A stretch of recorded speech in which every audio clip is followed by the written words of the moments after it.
Why do intelligent, capable people suddenly underperform the moment they join a group? Why does effort shrink as team size grows? And why do some organisations get weaker the more people they add?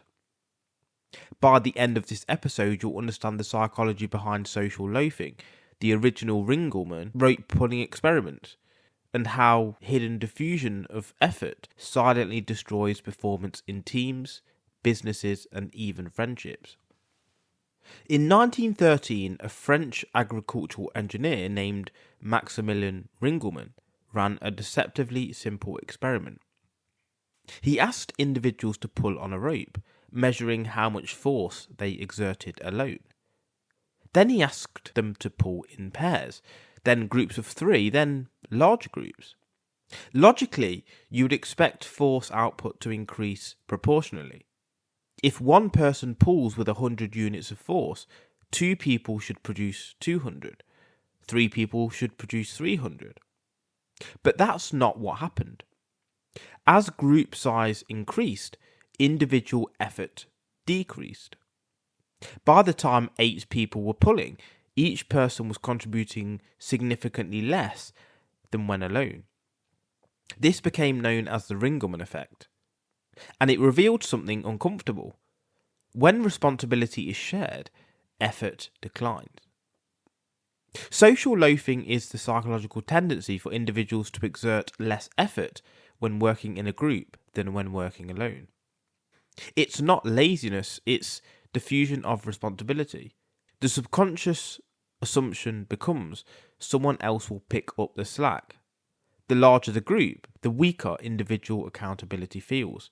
And when accountability drops, intensity drops. Social loafing happens because of 3 core psychological mechanisms. One is diffusion of responsibility. When responsibility is shared, it feels diluted. In a group of 2, you are 50% responsible. In a group of 10, you are 10% responsible. Emotionally, that matters.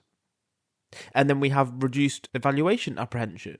When you're alone, your performance is clearly visible. In a group, your individual output becomes harder to measure. If no one can isolate your effort, there's less pressure to maximise it. And the sucker effect. People don't want to feel like the only one trying hard while others coast. So effort decreases to match the lowest perceived standard. High performers often unconsciously lower output to avoid being exploited. Social loafing shows up everywhere. In corporate teams, meetings with 12 people where only 2 people contribute meaningfully. Large departments where output doesn't increase with headcount. In group projects, one person does most of the work, others attach their names. In fitness classes, people push harder alone than when hidden in a crowd.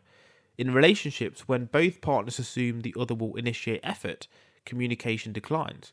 The larger the group, the easier it becomes to disappear. So what is the dark side of team culture? Well, modern organisations glorify teamwork. But unchecked, group expansion often leads to reduced ownership, slower decision making, lower intensity, increased complacency. More people does not automatically equal more productivity. In fact, beyond a certain point, it often means less. Small, accountable teams frequently outperform large, bloated structures. So why do high performers struggle in groups? Well, high performers thrive on direct accountability, clear feedback, measurable impact. When those disappear, motivation drops. If effort and reward are disconnected, intensity declines. That's why elite environments emphasize clear roles, transparent metrics, individual responsibilities within team structure. So how do we prevent social loafing? Well, here's where leadership matters. Make contribution visible, track individual inputs, clarity restores effort. Keep teams small. The smaller the group, the higher the accountability. That's the reason elite military units, startups and high performance teams are lean. Assign clear ownership. Not we're responsible, but you own this. Ownership sharpens performance. Raise standards publicly. When effort becomes cultural, loafing becomes socially costly. Social loafing reveals something deeper.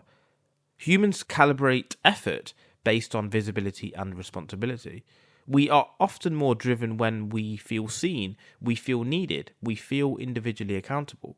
Remove those and performance softens. And this is the paradox of modern work.